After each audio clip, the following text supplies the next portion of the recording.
Ancient Egypt, the land of pyramids and pharaohs, may be hiding secrets that challenge everything we think we know about human history. As we journey through some of its most baffling mysteries, we're invited to question whether an advanced civilization left its mark long before the age of the pharaohs. Each part of this journey unfolds like a cinematic mystery thriller, exploring perplexing sites and artifacts that blur the line between accepted history and forgotten chapters of the past. Are these wonders simply the result of Egyptian ingenuity or evidence of something far older and more advanced? Let's step into the sands of time and begin this odyssey. Dawn breaks over the Giza Plateau, bathing the Great Pyramid in soft pink light. Towering in silence, it once stood as the tallest structure on Earth for thousands of years. Its polished white limestone casing, now mostly gone, once gleamed so brightly it could be seen from miles away. Yet beyond its sheer size and precision lies a deeper mystery. Was this monumental structure truly built as a tomb, or did it serve a far more complex purpose? Some researchers argue that the Great Pyramid was not a tomb at all, but a machine, possibly an ancient power plant designed to harness natural energy. Others look to the heavens, noting its alignment with Orion's belt and wondering whether it encodes a message or date far older than conventional history allows. Even Nikola Tesla, the visionary inventor, was fascinated by the pyramid's form, believing they held electromagnetic secrets. The true purpose of the Great Pyramid remains elusive, setting the tone for an ever-deepening intrigue. Walking through its interior only adds to the mystery. Unlike other Egyptian tombs, the Great Pyramid contains no hieroglyphs, no ornate decorations, and no funerary texts, only stark, precisely cut stone chambers. In the so-called King's Chamber, massive rose granite blocks produce a strange resonance. Some speculate this chamber was designed to amplify vibrations. The narrow shafts extending from it don't aid ventilation. Instead, they point directly toward specific stars. The pyramid's base is aligned to the cardinal directions with astonishing accuracy, within a fraction of a degree, raising the question of how such precision was achieved without advanced surveying tools. Inside the Grand Gallery, a steep, high-ceilinged corridor, evenly spaced recesses line the walls. Engineers have speculated these niches may once have held devices, such as resonators, possibly used to generate or control vibrations. Adding to the intrigue, chemical residues of zinc and hydrochloric acid have reportedly been found in the Queen's chamber shafts. When combined, these substances produce hydrogen gas. Engineer Christopher Dunn proposed that hydrogen resonating within granite chambers could have been part of an energy generation process, using vibrations from the Earth itself and possibly water drawn from a nearby Nile. Physical evidence on the Giza Plateau also raises eyebrows. Basalt pavement stones nearby show long, straight grooves resembling machine saw marks. Cutting basalt with copper tools would be extremely difficult. Yet the grooves are remarkably uniform. In front of the second pyramid, there are traces of what appears to be extreme heat. Granite seemingly fused into limestone. Granite melts at temperatures exceeding 1,200 degrees Celsius, far hotter than any known ancient fire source. Black scorch marks on stone surfaces suggest something far more intense than torches or campfires, leading some to speculate about an ancient industrial accident or even a catastrophic failure within the pyramid itself. Damage inside the king's chamber adds to this speculation. One ceiling slab is cracked, which some interpret as evidence of a powerful internal energy release. While mainstream scholars reject this idea, the damage remains unexplained to everyone's satisfaction. The layout of the Giza pyramids introduces another layer of mystery. In the 1990s, engineer Robert Bauval observed that the three main pyramids closely mirror the three stars of Orion's belt. Due to Earth's axial precession, the last time Orion appeared in exactly that configuration in the sky was around 10,450 BC, more than 12,000 years ago. Bauval suggested the pyramid layout may be a deliberate celestial timestamp, hinting at a forgotten epoch. Critics call it coincidence, but the idea adds to the pyramid's enigmatic reputation. The pyramid's orientation to true north is also astonishingly precise, deviating by only about 1/15 of a degree. Even with modern instruments, achieving such accuracy is challenging. How ancient builders accomplished this remains unclear. Nikola Tesla's fascination with pyramids adds a modern twist. Tesla believed their shape and placement could collect or focus cosmic energy. In 1905, he filed a patent for a pyramid-shaped electromagnetic structure and later built Wardenclyffe Tower, designed to transmit wireless power using Earth's resonance. The Great Pyramid's original design, a limestone insulating casing topped with conductive golden capstone, sounds eerily similar to an electrical system. Beneath the pyramid lies a subterranean chamber that may once have held water, possibly functioning like a grounding system, much like Tesla's designs. All of this sharply contrasts with the mainstream view that the Great Pyramid was built around 2560 BC as a tomb for Pharaoh Khufu using simple tools, sledges, and human labor. No mummy was ever found inside, and the interior lacks the symbolism typical of royal tombs. The paradox is striking. Evidence of extraordinary precision and engineering on one hand, and a civilization supposedly limited to Stone Age technology on the other. Egyptologists argue that ingenuity, organization, and manpower explain everything, dismissing alternative theories as speculative. They also note the absence of ancient texts describing advanced technology. Yet curiously, there are also very few Old Kingdom texts describing the pyramids at all. This silence fuels the idea that the Egyptians may have inherited these structures from an earlier civilization, repurposing them as tombs. Some theories suggest the pyramid generated usable energy, perhaps microwave energy derived from hydrogen resonance. Others place it within a global network of ancient power sites positioned on Earth's energetic nodes. Fringe ideas propose extraterrestrial involvement, while more spiritual interpretations suggest the pyramid was designed to amplify consciousness or healing energy. Many people report unusual sensations when meditating inside the king's chamber. Mainstream scholars counter that granite can be cut with copper tools and sand, though experiments show this process is extremely slow. Yet some granite coffers show irregular saw cuts that abruptly stop mid-stone, as if made by fast-moving machinery that suddenly halted. Such errors would be difficult to make unnoticed using hand tools alone. Standing at the base of the Great Pyramid, dwarfed by its scale, one can't help but wonder what it was truly built for. A machine, a monument, a message, or all three. Whatever the answer, its silent chambers continue to challenge us to rethink the past. Nearby, another guardian keeps watch, the Great Sphinx. Carved directly from bedrock, this colossal half-lion, half-human figure gazes eastward, as it has for ages. Measuring 66 feet high and 240 feet long, it is the largest monolithic statue in the world. Yet what captivates researchers most is not its size, but what may lie hidden beneath it.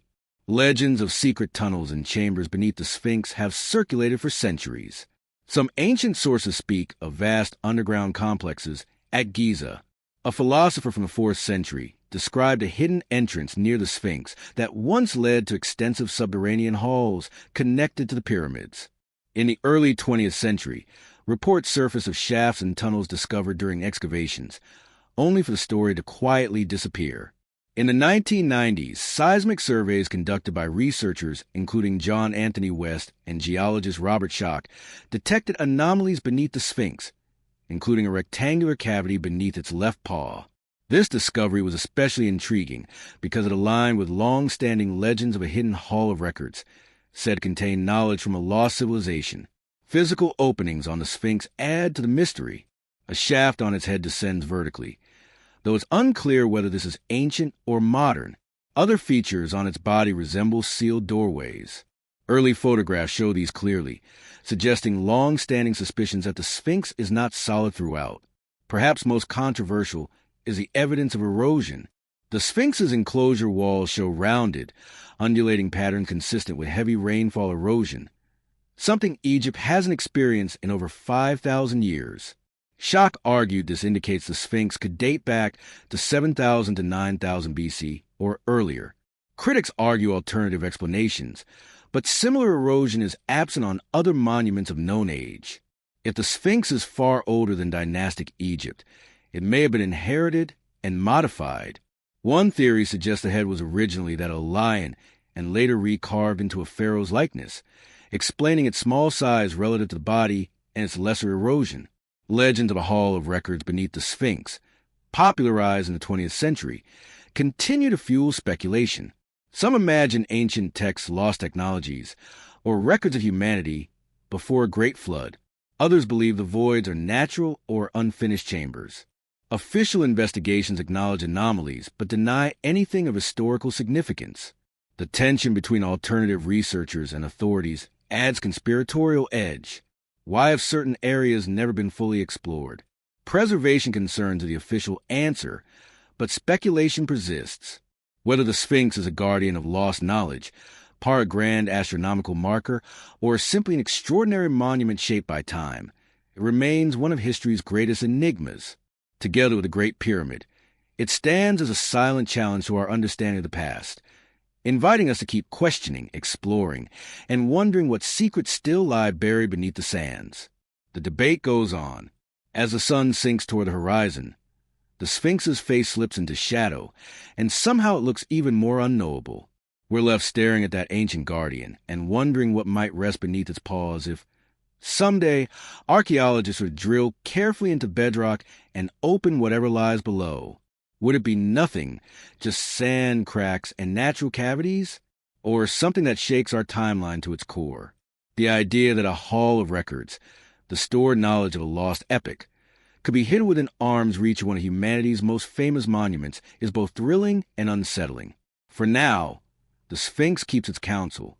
It offers just enough to keep the mystery alive. Odd shafts, seismic anomalies, unexplained erosion, and whispers from ancient writers. We can only say that something may be down there, whether it's geological or historical. Until it's revealed, the question lingers. Is the Sphinx simply a sentinel of the pharaohs, or a gateway to a vault of ancient wisdom waiting to be rediscovered? Leaving Giza behind, we travel south to a shadowy temple where a strange image carved in stone has sparked one of the most controversial questions of all. Did the ancients understand electricity? Deep beneath the temple of Hathor at Dendera, in a narrow crypt where light feels swallowed by stone, an enigmatic relief stretches along the wall. By the flicker of a torch, or, in the imagination of some, something else entirely. The carving seems to show a giant lamp. There's a bulbous oval shape, like glass. Inside it, a serpent coils like a glowing filament. A line trails from the bulb toward a box-like form that looks, to modern eyes, like a power source. Nearby stands a jed pillar, a symbol with stacked rings that, in the same modern reading, resembles an insulator or a high-voltage component. Priests appear to support or present the object as if it matters. Deeply, this is a famous Dendera light, and has fueled decades of debate. Could it be that in the sealed darkness of temple crypts, the Egyptians didn't rely only on oil lamps and torches, but used some kind of electrical illumination? And if so, how could they possibly power it? That question often summons a second mystery from far beyond Egypt, the so-called Baghdad Battery. In Iraq, archaeologists found clay jars dating roughly to the Parthian period, containing a copper cylinder and an iron rod sealed with bitumen. Fill such a jar with an acidic liquid, vinegar, wine, lemon juice, and it can produce a small electrical charge. Replicas have been tested, and the basic principle works. Each jar generates about a volt, and linking several can increase the output. It's not much power, but it's enough to spark a provocative thought. If ancient people could create a primitive electrochemical cell, could some culture have experimented with electricity in ways we never suspected? Put those two puzzle pieces side by side, and the picture gets tempting. A way to generate small electrical currents, and a strange set of carvings that resemble light-producing devices. Add a practical mystery on top. How were deep tombs and underground chambers illuminated while artists painted detailed scenes on walls and ceilings? The conventional answer is simple: oil lamps and torches. Yet in some places, soot stains are not as heavy as you'd expect if flames burn for countless hours. That detail has become a pressure point for alternative theories, even though there are other plausible explanations. Carefully shielded flames, clean burning oils, or the use of reflective mirrors to direct sunlight deeper into corridors. Look closer at the Dendera reliefs, and you'll find that there isn't just one bulb scene. There are several versions across the crypts. The shapes repeat: an elongated oval emerging from a lotus base, a serpent inside, the jed pillar nearby, and figures interacting with the scene. To modern eyes, it can resemble an early glass tube or a Crookes tube, those old experimental devices that glow when energized. Some engineers have even built demonstration models inspired by the relief and claim they can produce light, strengthening the feeling that the carving might be more than myth. But mainstream Egyptology argues something very different. The lamp is not a lamp. The serpent is a known deity figure, Harsamtis, a form of Horus, emerging from the lotus, a powerful symbol of creation. The Djed pillar represents stability and is tied to Osiris. In this reading, the whole scene is religious, not technical, a visual myth about divine life force rising at the dawn of creation. And the hieroglyphic context around the relief supports a ritual interpretation rather than anything resembling an electrical schematic. That doesn't fully erase the weirdness, though. Even people who accept a symbolic explanation often admit the imagery is unusually suggestive, especially when placed in dark crypts that were never meant for public view. That placement raises a different kind of question. Why carve it there at all? Was it simply sacred space for ritual symbolism? Or a hidden initiatory chamber where priests preserve deeper knowledge through coded images? The Djed pillar fuels even more speculation because of its shape. Stacked bands that vaguely resemble the discs on modern insulators or components of high-voltage equipment. To skeptics, this is pure pattern matching. Humans are excellent at seeing familiar shapes in unfamiliar art. To believers, it's a kind of parallel that feels too specific to ignore, especially when paired with a bulb motif. As for the Baghdad battery, even its identity is debated. Yes, replicas can generate voltage, but there's no clear archaeological kit around it. No wires, no lamps, no obvious electrical devices found alongside the jars. Some scholars suggest alternative uses: storage containers, ritual objects, or holders for scrolls. Others propose a more limited electrical application, such as electroplating small objects, using a weak current to deposit a thin layer of metal. That idea remains controversial because the direct evidence is thin, yet the concept itself is technically plausible. And that's the tension at the heart of this mystery. The pieces almost fit, but the final proof never appears. If Egypt had temple lighting, where are the lamps, the conductors, the generators? We have thousands upon thousands of artifacts from daily life: tools, jars, pigments, lamps, metalwork. Yet nothing that clearly belongs to an electrical system. No glass bulbs. No wiring networks. No unmistakable components. That absence is a heavy weight on the skeptical side of the scale. Still, the image refuses to lose its power. In imagination, the scene is vivid. A priest in a stone crypt holds aloft a glowing tube, a serpent of light twisting within, while symbols of stability and power stand beside him. Is it literal technology, mythic symbolism, or some blend, spiritual energy, described in a way that happens to resemble electricity to modern eyes? The mystery survives because no answer completely shuts the door. From man-made light, real or symbolic, we move to gifts from the sky, objects placed with a boy king that seem to begin their story beyond this world. In November 1922, Howard Carter peered into the burial chamber of Tutankhamun by candlelight. "Can you see anything?" Lord Carnarvon asked. Carter's reply, "Yes, wonderful things," became legend. Among those wonders were 2 daggers laid with the mummy, one with a gold blade, and another with an iron blade set in an ornate sheath of gold and crystal. That iron dagger is a quiet shock to the timeline. In Tutankhamun's era, around 1330 BC, Egypt was still firmly in the Bronze Age. Smelted iron was rare and not widely produced. To Egyptians, iron was mysterious, precious, sometimes called metal from the sky. For decades, the idea lingered that this dagger might literally be made from a meteorite. In 2016, scientific analysis using X-ray fluorescence supported that conclusion. The blade contains unusually high nickel and cobalt, a signature consistent with meteoritic iron. In other words, it appears the dagger was forged from a piece of outer space. Picture what that means in human terms. A metal worker holding an iron lump unlike anything from a mine, heavy and strange, believed to have fallen from the heavens. Meteoric iron can be worked by hammering and shaping, especially in small pieces, and Egyptians had done this before. Tiny beads of meteoritic iron are known from far earlier periods. Still, the quality of Tut's dagger is remarkable. It's smooth, well-formed, and fine enough to feel almost too advanced for the common picture of Bronze Age metalwork. The simplest explanation is also the most grounded. It wasn't mass iron technology, but rare craftsmanship applied to an exceptionally precious material. Another object from Tutankhamun's treasures deepens the cosmic theme in a different way. On a beautiful pectoral worn on the king's chest sits a scarab carved from a translucent yellow-green glass, Libyan desert glass. It looks like a gemstone caught between sunlight and honey. For a long time, its origin puzzled researchers. Today, it's understood as natural silica glass formed by an extreme heat event in the Sahara, so hot that sand melted into glass. The leading idea is a meteor impact or airburst long ago, something like an ancient, immense explosion that fused the desert surface. No one in Tut's time could have witnessed the event. Its age is measured in millions of years, but the glass itself was scattered across the desert in chunks, waiting to be found by travelers. And the symbolism is almost too perfect.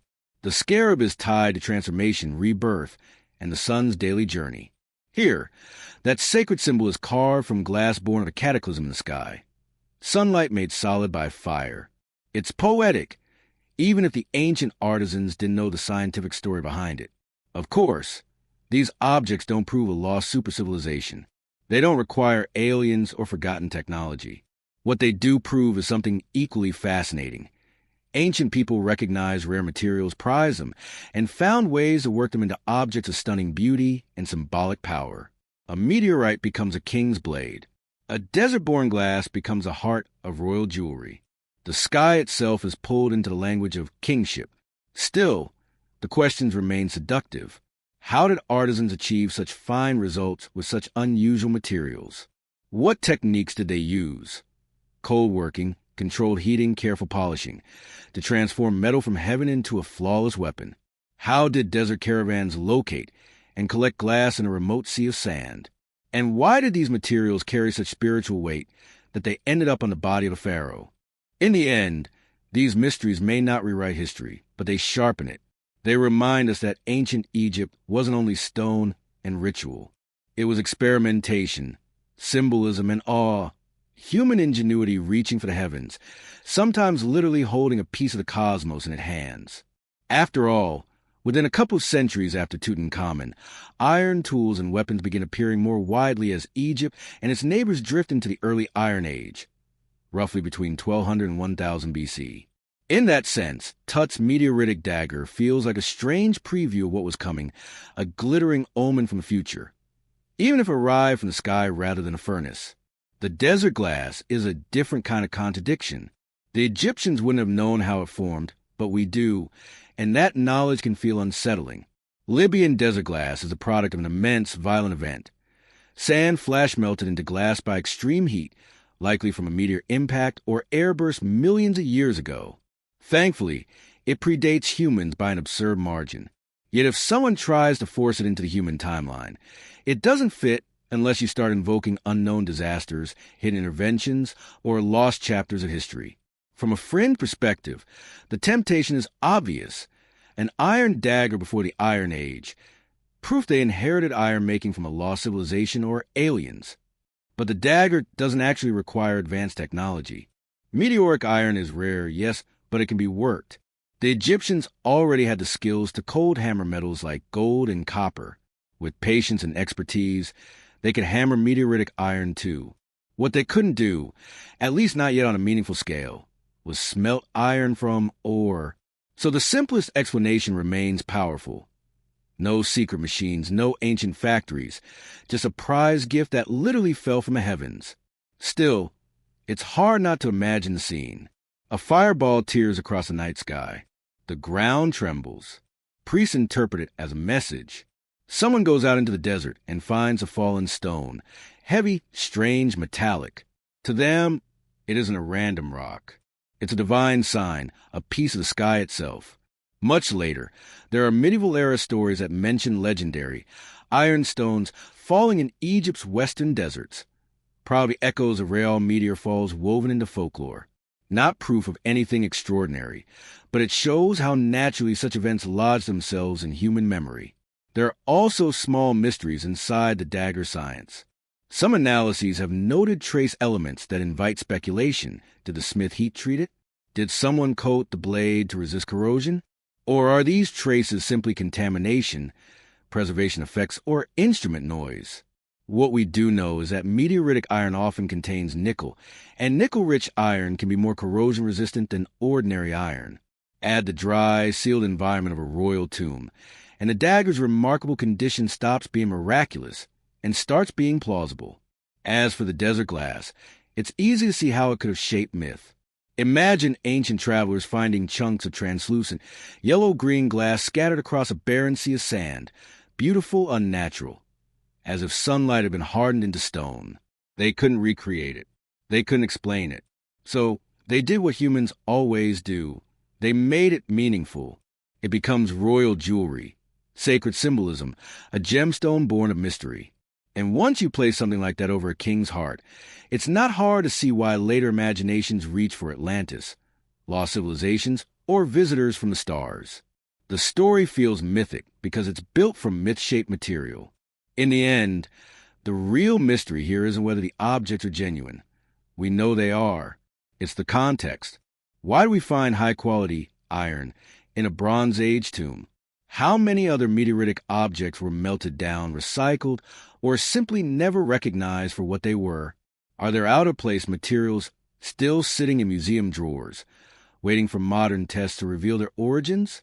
These relics remind us that sometimes history writes scenes that sound like fantasy, a blade from heaven, a jewel forged in a prehistoric inferno.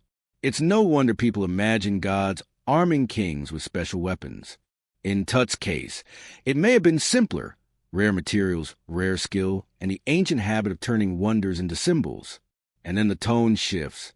From cosmic gifts and ancient craftsmanship, we move into a different kind of mystery, one that feels less like a treasure story and more like a crime scene frozen in sand.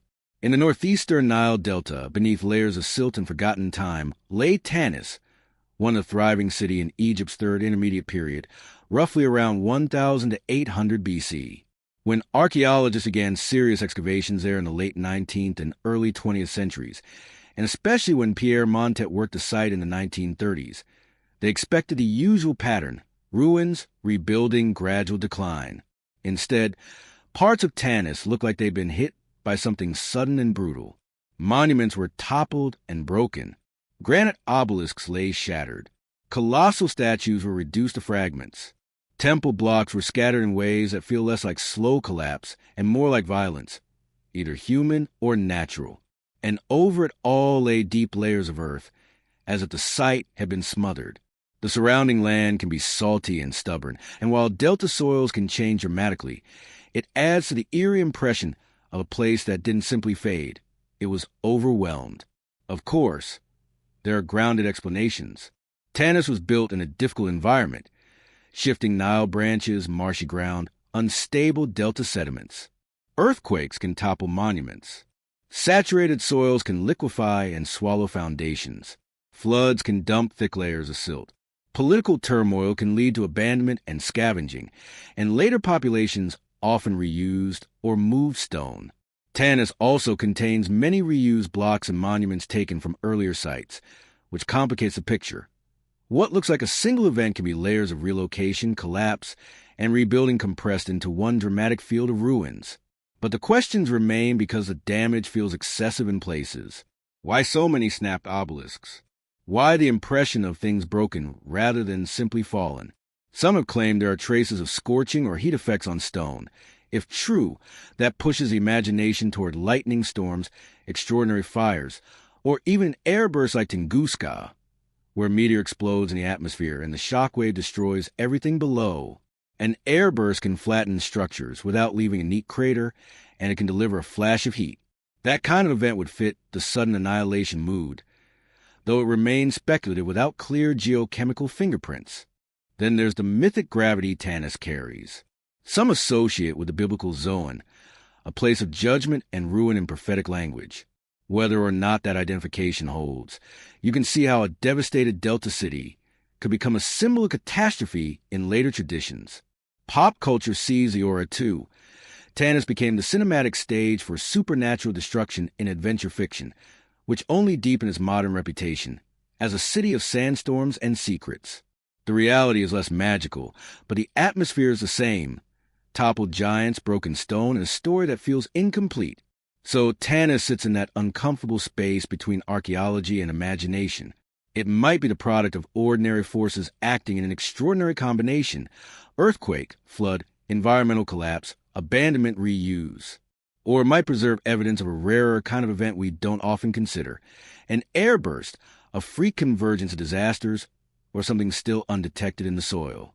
Until modern studies pin down clearer physical signatures, impact markers, unusual elemental traces, diagnostic heat effects, Tanis remained a ruin that looks like an ending without a clear cause. And from the Delta's broken monuments, the journey turns south again, into a different kind of enigma, one that feels older than it should be. At Abydos, one of Egypt's most sacred burial landscapes, Seti built a magnificent temple around 1300 BC, covered in fine reliefs and royal inscriptions. But behind that temple lies something that feels like it belongs to another world entirely. A massive structure sunk deep into the earth, built from cyclopean blocks of red granite and limestone, stark and undecorated. This is the Osirian. Descending into it feels like stepping into a stone engine room. The floor lies far below the surrounding ground level. Huge granite pillars rise from a central chamber, each block immense. Tens of tons, sometimes estimated far more. The architecture is severe and almost alien compared to the ornate New Kingdom temple above. There are no proud scenes of kings smiting enemies, no crowded pantheon of gods carved into every surface. Just massive stone-heavy silence, and a layout that doesn't resemble a typical Egyptian temple plan. And then there is the water. The Osirian often floods because it sits so low that the water table seeps in. Pools gather around the bases of the pillars, giving the entire place an underworld mood that matches a traditional association with Osiris, lord of death and resurrection. Some interpret the flooding as accidental, a later consequence of shifting groundwater levels. Others argue water was always part of the design, that the structure was meant to evoke the primeval waters of creation or the mythic realm beneath the world. Channels and basins around the central area only fuel that idea, as if water was intended to move through the space, not simply invade it. The age question is where the real controversy ignites. Mainstream archaeology generally places the Osirian in Seti's time or shortly before, partly because Seti's complex surrounds it and inscriptions connected to his reign. In this view, the Osirian is an intentionally archaic, symbolic structure, a built tomb of Osiris, designed to look ancient and primordial, evoking myth more than history. Alternative researchers counter with a blunt point. If Seti built it, why doesn't it look like Seti built it? Pharaohs loved inscriptions. They carved their names everywhere. If this was Seti's project, why isn't it covered in his triumphs and prayers the way his temple is? Why does it feel more like bare megalithic engineering than New Kingdom art? The lack of decoration, the deep subterranean placement, the sheer weight of the granite elements. These features are presented as clues that the Osirian might predate Seti by a long stretch, perhaps even reaching back into a pre-dynastic or lost civilization horizon. There are also practical puzzles. Building so low that groundwater invades seems like an odd design choice unless flooding was intentional, or unless the structure was built in a time when the water table was very different. Climate and river behavior have changed across millennia, and the Nile's patterns were not always what they are now. So some argue the Osirian's impractical. Flooding could hint at greater age. Skeptics respond that ancient builders did sometimes construct symbolic water-linked chambers, and that groundwater changes alone don't prove deep antiquity. Whatever the truth, the Osirian has a powerful effect on the imagination. It feels like a stone relic out of place, as if a later temple was built beside it the way a modern city might build around an ancient ruin it cannot move. Was Seti honoring something older? Was he imitating an ancient style on purpose? Or was he, in a very real sense, attaching his name to a monument that already carried sacred weight from a forgotten past? When you stand among those pillars, water pooling below, granite looming above, the arguments stop feeling abstract. The Osirian doesn't just raise questions about dates. It raises questions about continuity, what the Egyptians remembered, what they inherited, and what they chose to reframe as eternal. And that's the thread connecting all these mysteries. Whether a dagger from the sky, glass born of prehistoric fire, a city broken without a clear culprit, or a flooded megalithic chamber that refuses to fit neatly into its era, ancient Egypt keeps presenting us with scenes that look like the edge of a larger story, one we can sense but not fully read. Some theories even push the Osirians' origins back toward the end of the last ice age, around 10,000 BC, when the Sahara was far wetter and the landscape behaved very differently. It's speculative, but it's the kind of date that keeps resurfacing whenever researchers point to water-related clues at Abydos. The argument isn't about erosion on the granite itself. Granite is stubborn, but about the surrounding limestone and enclosure walls, where some observers claim to see patterns they interpret as water erosion, the sort you'd expect from heavy rains in a greener, older Egypt. If that reading were correct, it would suggest the site's story reaches back before 3000 BC, into an era the conventional timeline doesn't comfortably allow. Then there's the water problem, because the Osirian doesn't merely get wet. It fills. According to accounts often repeated in alternative circles, researcher James Westerman conducted pumping tests there and found something unsettling. Even when water was pumped out at an extremely high rate, the chamber refilled anyway, as if it were connected to a pressurized source or a deep aquifer rather than ordinary shallow groundwater. More intriguing still, he reportedly noted that the water chemistry inside the Osirian differed from nearby wells, imply it might be fed by a separate channel or deeper reservoir. If true, that changes the mood of the place. The Osirian wouldn't just be a structure that happens to sit below the water table. It would be a structure built on top of an unusual water source, possibly even a spring, deliberately placed there for a reason. That opens a striking possibility. Maybe the builders chose this spot precisely because water flowed here in a magical way, rising from below without obvious connection to the Nile. In many ancient cultures, springs are sacred by default. They feel alive. They feel like messages from the underworld. The Osirians' design, its sunken position, its trenches and basins, its persistent flooding, could be read as a monumental attempt to contain and ritualize a natural phenomenon. A sacred spring captured inside a granite underworld. The architecture only amplifies the sense of dislocation. The Osirian uses enormous blocks in an austere megalithic style that looks nothing like the richly decorated temple of Seti I nearby. It even has that global megalith vibe, paired uprights and massive lintels, the kind of trilithon geometry people instinctively associate with ancient stone monuments across the world. The choice of material feels meaningful too, granite and heavy stonework reminiscent of Giza's core engineering rather than the artistic sandstone traditions we associate with Seti's own temple. And the Osirian refuses to play by the usual Egyptian rules. There are few inscriptions, no clear burial, no mummy, no straightforward "this is what it's for" message. Its nickname as a tomb of Osiris might reflect symbolism more than function. A cenotaph, a sacred underworld theater rather than a literal grave. That ambiguity is exactly what makes it combustible. If it's a symbolic underworld structure, why is it built with such extreme effort and such unusual hydraulics? And if it's functional, if it truly had a practical water management purpose, then what was the function and why build it in this style? Mainstream Egyptology usually keeps it anchored to the New Kingdom, tied to Seti I or occasionally associated with later activity, pointing to inscriptions and construction relationships within the complex. The conservative argument is that Seti was deliberately invoking an archaic, mythic style, building something that felt primordial because it was linked to Osiris and the deep past in Egyptian religion. The Osirian, in that view, is meant to look ancient because it represents the beginning of things. The primeval waters, the mythic underworld, the first time. But the contradiction doesn't go away. If New Kingdom Egyptians built it, why did they use stones on that scale, when they generally weren't building that way elsewhere? Why sink it so low that water is a constant issue? Why leave it so stark, when pharaohs usually covered everything with names, victories, prayers, and divine credentials? And why do records of its construction feel so thin compared to the usual Egyptian obsession with documenting royal glory? That's why alternative researchers keep circling the idea of inheritance. That Seti didn't create it so much as incorporate it. Perhaps it was already there, already sacred, already old. Perhaps Seti's team stabilized it, connected to it, added to it, and folded it into the religious landscape the same way later cultures around the world built churches atop older temples.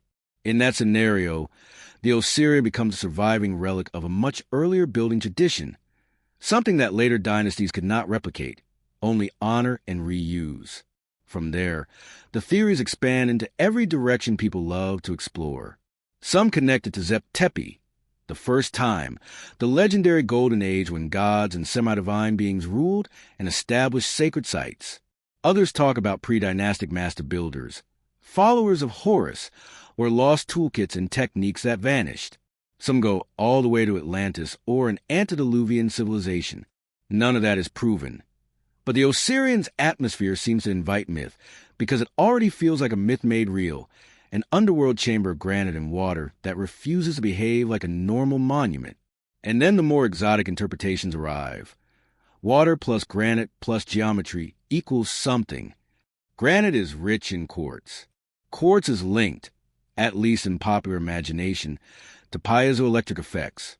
Add flowing water, acoustics, and resonance, and you get the kind of speculative physics that turns a sacred structure into a machine, a healing center, a resonator, an energy chamber, a place where chanting and vibration mattered as much as prayer. Even if you strip away the power plant framing, it's easy to picture why such a chamber would be used for ritual. The acoustics would be intense. The mood would be otherworldly. Priests wading through cold water, voices echoing off granite. The sense of standing in the boundary zone between worlds. It fits Osiris perfectly. Rumors also cling to the place like damp air, unexplored passages, hidden chambers blocked by flooding. A sense that the Osirian still is part of itself sealed away, not by stone doors, but by water, nature's own lock. If the reports about a unique, pressurized water source are even partly accurate, it would mean the structure was built at a point of unusual hydrology, implying whoever placed it there understood the land beneath the land. That alone is impressive, even without invoking lost civilizations. So the Osirian stands as a mute giant from an uncertain time. Whether the deliberate archaic creation of the new kingdom or an older monument absorbed into later religion, it confronts us with the same unsettling pattern seen elsewhere in Egypt. The most imposing, most technically intimidating structures often feel like they don't belong neatly in a story of linear development. Bigger stones, stranger placement, fewer inscriptions, more mystery. It's the same uncomfortable question the pyramids raise, when later pyramids look weaker and less precise. And until deeper study answers the hard questions, clear dating evidence, detailed hydrological surveys, material analysis, anything definitive, the Osirian secret stays submerged. Atlantis? Zep-Tepi? A sacred spring monument? A cenotaph built to embody the underworld waters? For now, it remains unique, strange, and stubbornly ambiguous. Leaving that flooded silence behind, we move to a different kind of underground world, one carved into the desert at Saqqara, where the darkness holds rows of gigantic stone boxes so precise they look almost manufactured. In 1850, French archaeologist Auguste Mariette was searching the sands of Saqqara when he uncovered a buried entrance leading into a long subterranean corridor. What he found inside shocked the world.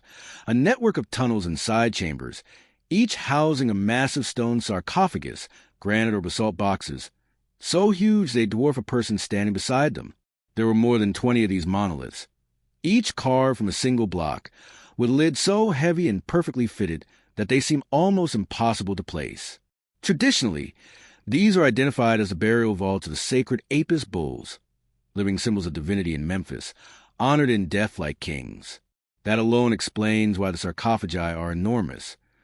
Bulls are big, and sacred bulls were treated with overwhelming reverence. But the Serapeum still raises unsettling questions because of how these boxes were made. They weigh on the order of tens of tons, around 70 tons for the box in some estimates, plus another 20 to 30 tons for the lid. Their surfaces are astonishingly smooth. Their angles look true. The lids sit with an almost airtight intimacy. The workmanship feels so exact that modern observers often describe it as machined, not merely carved. Some report long striations on surfaces that resemble saw marks or uniform polishing patterns. And the thought that ancient workers achieved this inside tight underground spaces with limited light and limited room to maneuver makes the feat feel even more improbable. Then there's a logistical nightmare. How you move something that massive through corridors barely wider than the object itself. People propose different scenarios. Maybe the tunnels were partially opened during construction, the boxes lowered into place, and the roof completed later. Maybe the chambers were carved first, then the boxes were dragged in using rollers, sledges, lubricated pathways, and enormous crews. Maybe some parts of the tunnel were widened temporarily and then finished afterward. Each explanation is possible in principle, but every option is extreme. The soot question adds another eerie detail. In enclosed tunnels, torches and smoky flames usually leave stains. Yet visitors often note that some ceilings look surprisingly clean, fueling speculation that workers use smokeless lamps, clever ventilation, or some alternative lighting method. Skeptics argue that clean-burning oil lamps, careful airflow, or later cleaning could account for it. Believers see it as another nudge toward something missing from the usual picture. What makes the mystery sharper is that the Serapeum isn't just a legend. There's historical support for Apis bull burials there, including inscriptions and records referring to the cult and its funerary practices. Marriott himself found evidence consistent with bull burials, though many chambers have been looted long before modern discovery. So the Apis bull coffin's explanation is real and grounded, but even if the purpose is religious, the precision still feels disproportionate. Why produce such near-perfect stonework for a burial that would never be seen again? Why such smooth internal surfaces and such carefully fitted lids? If it's only symbolism, the engineering seems excessive. If it's about sealing, preserving sacred remains, protecting them from decay and intrusion, then the tight fit makes more sense. A granite box with a heavy, well-seated lid is a formidable barrier against moisture, air exchange, and time. If you wanted preservation bordering on the obsessive, you could hardly design a better container. And that's where the Serapeum becomes a magnet for alternative theories. Some suggest the boxes were reused, older objects repurposed by later Egyptians. Others imagine technical functions, resonance chambers, storage vaults for something more valuable than bulls, containers meant to hold substances, archives, or artifacts long removed. Some get even wilder: energy capacitors, harmonic devices, tools of forgotten science. None of that is proven, but the sheer feel of the place, dark corridors lined with monoliths that resemble precision-engineered vaults, makes it easy to understand why people go there. Standing beside one of those boxes, the debate becomes visceral. You aren't just reading a claim. You're looking at a block of hard stone shaped with a discipline that seems to demand either extraordinary time, extraordinary technique, or both. If it was done by patient hand labor, abrasives, pounding stones, polishing, then it's a monument to endurance and skill so intense it borders on disbelief. If some smarter method was used, lost tooling, better abrasives, clever rigs, then it hints that our picture of ancient methods might be incomplete even without invoking sci-fi. And as if Saqqara weren't strange enough, the journey carries us back toward Abydos, to a famous set of carvings that ignite the modern imagination in a completely different way. Because high on a temple beam, some shapes look uncannily like machines from the 20th century. In the temple of Seti I at Abydos, visitors often tilt their heads upward in one particular corridor, aiming cameras at the ceiling beams. Among royal inscriptions and carved titles, a cluster of shapes leaps out to modern eyes. Something that looks like a helicopter, with a rotor-like bar and a tail. Beside it, forms that resemble a jet, a submarine, a craft from science fiction. These are the so-called Abydos helicopter hieroglyphs, one of the most viral, out-of-place artifacts in the ancient world. At first glance, it's jaw-dropping, because the silhouette hits the brain instantly. Helicopter, aircraft, modern tech. The mind snaps to recognition, and once you see it, it's hard to unsee. But the most grounded explanation is also the most convincing. It's a palimpsest, overlapping inscriptions from two different periods. Seti I carved his royal titulary on the beam. Later, Ramesses II recarved over parts of it to insert his own titles. This kind of usurpation wasn't rare in Egypt. What makes this case special is what happened afterward. The plaster or filler used in the reworking eventually deteriorated and fell away, exposing a layered jumble of carved lines from both inscriptions at once. Two messages, one on top of the other, eroded into a strange hybrid. And by coincidence, that hybrid resembles modern machines. When you break the helicopter apart, the illusion starts to dissolve. The rotor is really part of one sign combined with the remnants of another. The tail is a different fragment. The lines don't match a real helicopter cleanly. There are awkward protrusions and mismatched proportions that only disappear when the brain generously fills in gaps. Detailed reconstructions show how the individual hieroglyphs from Seti's and Ramesses' titles can be identified within the shape. Once you understand it's two inscriptions fighting for the same space, the miracle becomes a trick of time, erosion, and the human tendency to see familiar patterns. And that last point matters. If the overlap had accidentally formed the shape of a fish or a bird, it probably wouldn't be famous. It went viral because it resembles technology we already know, and the modern mind is primed to see machines. So the helicopter isn't really a helicopter, at least not in any literal sense. It's more like a psychological mirror held up by damaged stone, a reminder that ancient art can create accidental modern-looking forms, and our brains will race to turn them into stories. Yet even that explanation has its own strange charm, because it means the real mystery isn't time travel. It's how easily the past can be mistaken for the future when the evidence is fractured. At Abydos, the chisel marks didn't predict helicopters. They predicted something else entirely, that humans will always find patterns, and we will always want the pattern to mean something. If the Egyptians truly had helicopters, or even saw something like them, you'd expect clear, repeated depictions across temples, tombs, and papyri. They don't exist. That's one of the simplest reasons most scholars treat the helicopter image as a case of pareidolia, the brain's habit of finding familiar shapes in messy or ambiguous visuals, like seeing faces in clouds or animals in rock formations.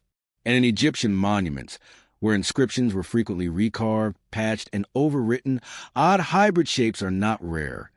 This one is just unusually iconic because it resembles modern machines. Still, a skeptic of the coincidence explanation might reasonably push back. It's awfully convenient that the overlap seems to create not one but several modern-looking silhouettes. That's exactly why fringe interpretations thrive. Some claim the scribes did it intentionally, encoding secret knowledge. Others escalated into time travelers leaving a signature, or alien visitors inspiring the imagery. The problem is that none of those ideas fit the surrounding context. The rest of Seti's temple is thoroughly orthodox. Traditional gods, rituals, royal titles. No other sci-fi hints. If someone wanted to leave a message about advanced craft, why hide it inside an accidental-looking jumble of royal names? Why not carve an unmistakable scene, a clear object, an explanatory caption? Also, there's no evidence the Egyptians themselves treated the shape as meaningful. To them, it was likely just recarving in plaster work that later degraded. And if you take the literal helicopter claim seriously, it creates more questions than it answers. What would a helicopter mean inside their worldview? How would they describe it? Why would it appear once in one tiny spot and nowhere else? Even within alternative frameworks, Atlantis, ancient astronauts lost high-tech. This specific example is weak, because it looks more like an accident than an intentional illustration. That said, it's still fun to imagine the wild versions. Priests carrying secret knowledge of legendary flying machines, a mischievous time traveler tweaking plaster to leave a hidden autograph, or an ancient visionary carving a symbol after a dream of the future. It's entertaining, but it stays in the realm of fantasy, because there's no supporting trail of evidence in Egyptian art, language, or material culture. So in the end, the Abydos helicopter works best as a lesson in perception and context. The carving shocks you at first glance, and then, once you understand recarving and erosion, the miracle becomes an optical illusion made of stone and time. Even then, the coincidence is impressive. So impressive that it keeps the mystery alive for people who prefer wonder over mundane explanations. From there, our journey swings back in the world of truly colossal stonework, where the evidence is a visual illusion, but a physical monster lying in the open sun. In a granite quarry at Aswan, southern Egypt, a gigantic obelisk still rests half-freed from the bedrock. The unfinished obelisk, if completed, it withstood roughly 42 meters tall, about 137 feet, and weighed an estimated 100-plus tons. making it the largest obelisk the Egyptians ever attempted. It's usually linked to Hatshepsut's ambitious building era. A natural crack in the granite appears to have doomed the project, and the workers abandoned it where it lay, leaving behind something priceless, a frozen snapshot of quarrying in progress. Walking around it feels like stepping into an ancient workshop. A trench runs along the sides where workers were cutting it loose. The rock surfaces show thousands of marks, divots, hollows, scallops, evidence of relentless labor. The mainstream explanation is straightforward. Teams use dolerite pounding stones to chip and bruise the granite away, gradually lowering the trench. Dolerite is hard enough to do the job, and many pounding stones have indeed been found in Aswan quarries. With enough hands and enough time, it works.